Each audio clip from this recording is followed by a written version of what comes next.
Alright, what is up everyone? Welcome back to the channel. For those of you who don't know me, my name is Jordan and I'm a first year medical student in the state of New Jersey. So it is our first week of renal, and in this video I sort of want to do a deep dive into how I study. I've touched on it a little bit in the past, but now that I'm almost a whole year into medical school, I have changed some things, and what I'm doing right now I think is working really well. So I wanted to take you through a typical week and show you how I study. First off, as a disclaimer, I know everyone studies differently and what works for me might not work for someone else.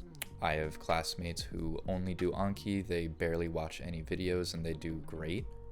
I personally can't really do that.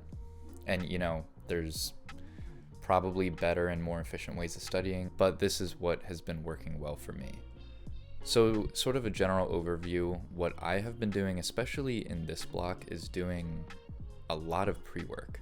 So medical schools do things differently, but mine really sort of relies on the flipped classroom model. Sometimes it doesn't work out that great, but basically you're supposed to do sort of framing and background work before the lecture, so you're already kind of prepped, and it's more so the second time you're seeing the information instead of the first. A lot of the concepts are very complex and lectures go very fast because you have to fit in a bunch of stuff in a short amount of time. So having already seen things once, just being familiar with the general vocabulary helps a lot. And I have been doing this since the start of medical school, but this block especially, I've been a lot further ahead than I have in other classes. So I've been about 1 week ahead on all the content since this block started. And I've mostly been using third-party resources like Boards and Beyond, Sketchy, and Pathoma. I know 1 week ahead sounds pretty crazy, and yeah, I agree it is. Like I said, this is the only class I've actually been that far ahead. Usually I'm like 1, maybe 2 days ahead, but for whatever reason, I just committed to hitting the books really hard the first 2 days of this block, and I got ahead. Being that far ahead gives me a little bit of flexibility if something is really busy, like if I have my LCP where I'm in the clinic in the afternoon. I don't have to freak out about not being prepared for class the next day because I've probably already prepped myself on that content. And another part of being a few days ahead is I do Anki, so by the time I actually go into lecture, I've watched the Boards and Beyond video and probably done the Anki cards 2 or 3 times before I actually sit down and go to the lecture. Like I said, it might not be realistic for everyone, and who knows if I'll be able to keep up with this next block, but I really liked how this block has been going. In terms of practice questions, we have weekly quizzes that it's due every Sunday. It's usually between 15 and 30 questions, so I'm getting some questions there. Usually the lectures always have some questions built into the lecture as well.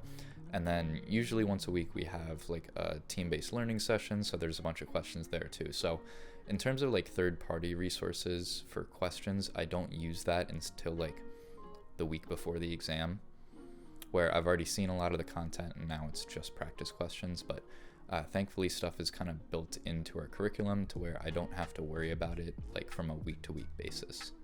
Alright, with the general stuff out of the way, I'm going to take you back to Sunday to show you how I prep for the week. Alright, it is Sunday and I'm going to take you through what my normal Sunday looks like and how I prep for the week. Sundays are typically a very big study day. I don't really give myself a full day off a week. I don't know if other medical students do that, but for me it's really hard, especially with doing Anki. The whole point is doing it every single day. But with that being said, Saturdays are usually my latest day in terms of studying. Pretty much all I'll do is do my review Anki cards for that day, and that's it. Won't do really anything new unless it's pretty close to an exam. So that's why Sundays are a little bit heavier. I take it a little lighter on Saturday, so I have to make up for it on Sunday. So aside from doing my Anki and sort of cleaning up things from last week's material, Sunday is really for looking at the week ahead and seeing what I have coming up.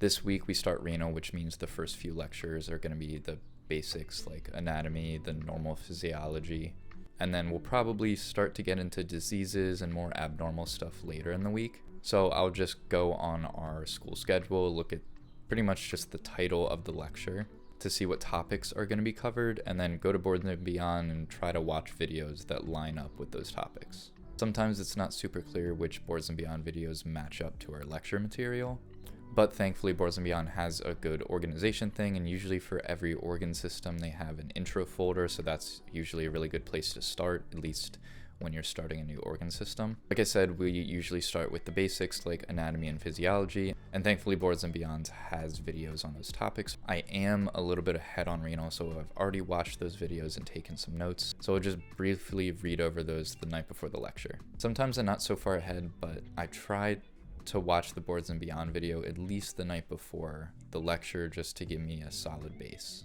So once I watch one of these videos, I will go into Anki.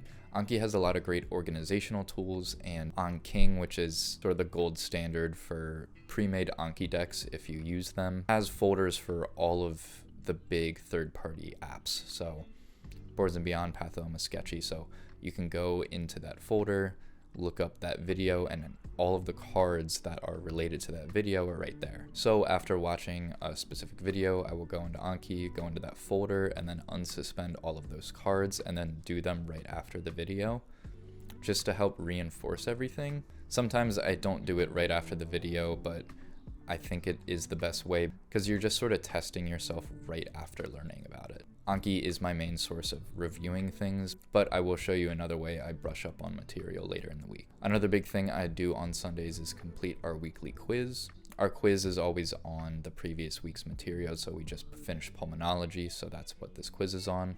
So I'll do that later today and then just focus on renal.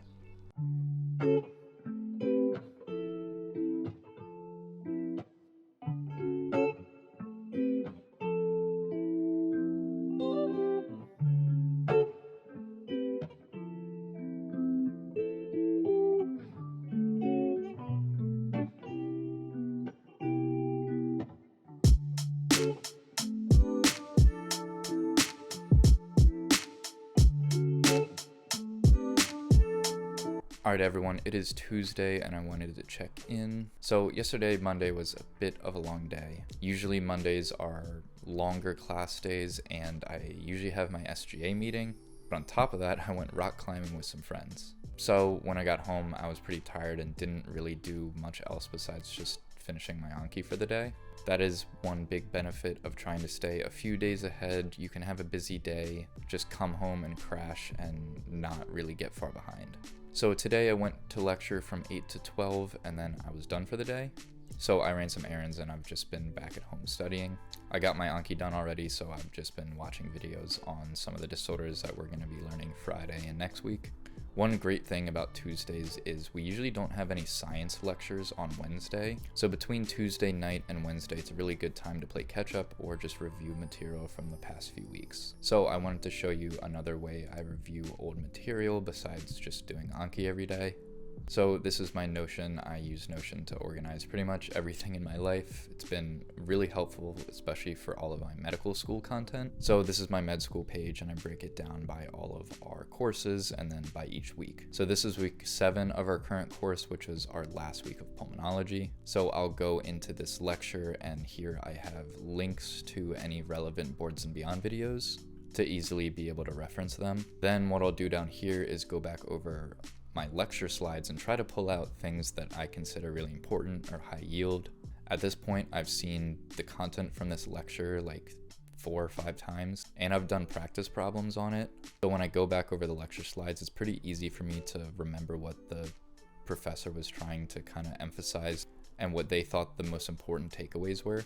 So I'll just go through every lecture from the week and just write these brief high yield notes. I try to do this with the previous week, so right now is week 8 of our class, so I'm doing week 7 right now.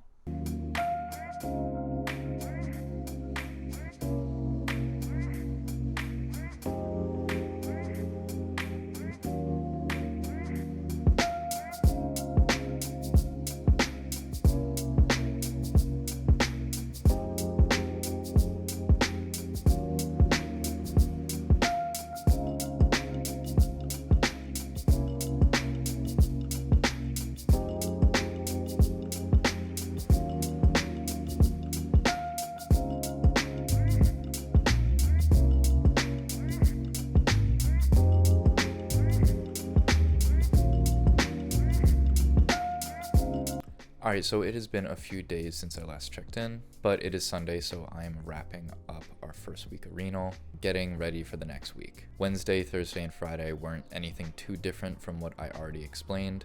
I just went through the process of going to lecture every day, coming home, watching B&B, doing Anki, and doing some review of last week.